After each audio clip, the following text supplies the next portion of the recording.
Hello! In front of me I have Realme Watch 3 and I'm gonna show you how to turn off this watch.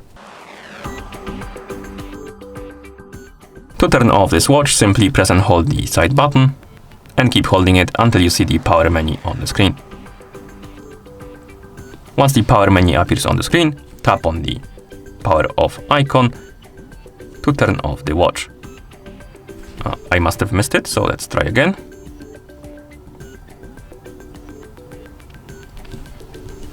Like this. Oh, and then you need to tap on the check mark to confirm, and then the watch will turn off. Okay, and that's how you turn off this watch. Thank you for watching.